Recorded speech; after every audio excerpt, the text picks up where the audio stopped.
Ada air bertakung dekat ECU ah. Pakaian yang rosak tu punca daripada air. Dan ni pun ada drain plug ni pun kita buang. So bawah pun kita kosongkan juga. Cabut pun kena clear juga. Ini pun kadang-kadang sumbat. So kita akan buang ni, kita akan ketuk sikit bagi rendah ni. Inilah ni pun kita buang. So dia akan kosong macam tu je. Pada masa sama yang tu pun kita buang juga. Ini punca-punca air bertakung dan air masuk dalam ni. Okey, yang ni kita dah ketuk.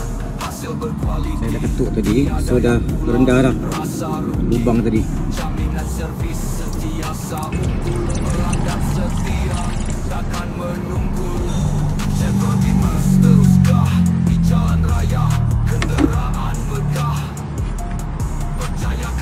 Jangan ragu, kereta dijaga, semangat baru.